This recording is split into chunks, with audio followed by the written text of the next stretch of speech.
निर्जला एकादशी। यह व्रत जेठ मास की शुक्ल पक्ष में पड़ने वाली एकादशी को रखा जाता है। ऐसा माना जाता है कि यदि आप पूरे वर्ष में आने वाली 24 एकादशी का व्रत नहीं भी कर पाते हैं, तो भी जेठ मास में शुक्ल पक्ष में पड़ने वाली निर्जला एकादशी का व्रत रखकर या उसके रखने मात्र से ही सभी एकादशियों का फल मिल जाता है। यह एकादशी भगवान विष्णु को परम प्रिय है और इस दिन मनुष्यों को पूर्ण भाव से निर्जल रहकर भगवान विष्णु की आराधना करनी चाहिए और ओम नमो भगवते वासुदेवाय का जाप करना चाहिए। यदि निर्जल रहने का सामर्थ्य ना हो तो केवल अन्न का त्याग करके या फलाहार करके और दान, तप और जाप आदि करके भगवान विष्णु की परम कृपा प्राप्त की जा सकती है। इस व्रत को देव व्रत भी कहते हैं। इस एकादशी के दिन दान का विशेष महत्व होता है। तो अब हम बात करते हैं कि इस एकादशी को हमें कौन कौन सी वस्तुएं दान में देनी चाहिए, या कहें कि किन किन वस्तुओं का दान परम शुभकारी और मोक्षकारी होता है।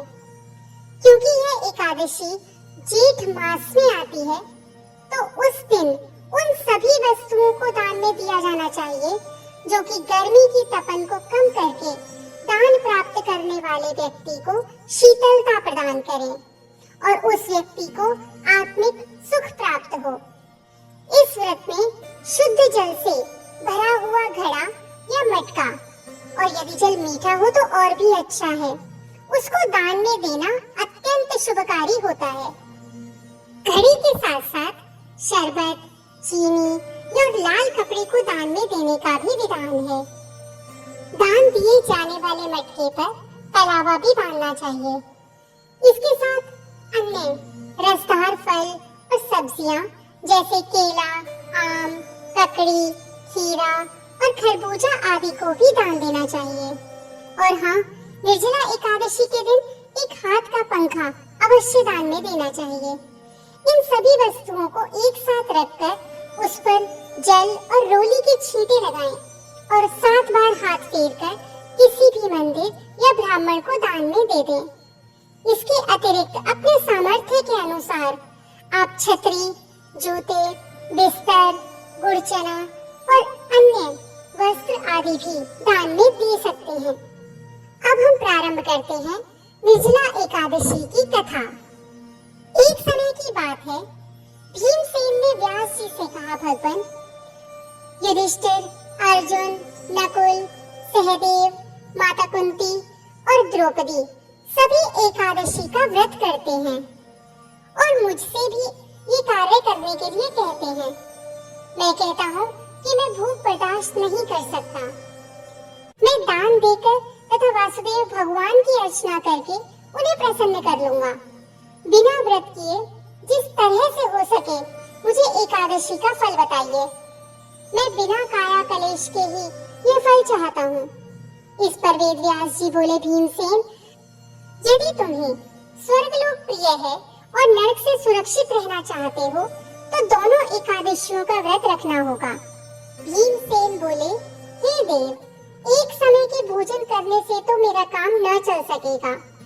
मेरे उदर में व्रत नामक अग्नि निरंतर प्रज्वलित रहती है। पर्याप्त भोजन करने पर भी मेरी श्रद्धा शांत नहीं होती है। हे ऋषिवर, आप कृपा करके मुझे ऐसा व्रत बतलाइए कि उसके करने मात्र से मेरा कल्याण हो सके। व्यास जी बोले, हे भद्र, ज्येष्ठ की एकादशी को निर्जल व्रत कीजिए। स्नान और आचमन में जल ग्रहण कर सकते हैं। अन्न बिल्कुल नहीं ग्रहण करना है। अन्नाहार लेने से व्रत खंडित हो जाएगा। तुम भी जीवन पर्यंत इस व्रत का पालन करो। इससे तुम्हारे पूर्वकृत एकादशियों के अन्न खाने का पाप समूल रूप से विनष्ट हो जाएगा। उस दिन ओम नमो भगवते वासुदेवाय मंत्र का उच्चारण करना चाहिए और गोदान करनी चाहिए। व्यास आज्ञानुसार भीमसेन ने बड़े साहस के साथ निर्जला एकादशी का यह व्रत किया, जिसके परिणाम स्वरूप प्रातः होते होते संज्ञाहीन हो गए। तब पांडवों ने उन्हें गंगाजल, तुलसी, चरणामृत, प्रसाद आदि देकर उनकी मूर्छा दूर की। तभी से भीमसेन पाप मुक्त हुए। तो इस प्रकार कलिकाल में निर्जला एकादशी का व्रत, पूजन, दान आदि भगवान की भक्ति और कृपा प्राप्त करके मोक्ष को प्राप्त करने का एक उत्तम साधन बताया गया है। इसी प्रकार की अन्य व्रत एवं पौराणिक कथा कहानियों के लिए हमारे चैनल को सब्सक्राइब और शेयर करें, ताकि आप भी दूसरों तक इन्हें पहुंचाकर धर्म लाभ प्राप्त कर सकें।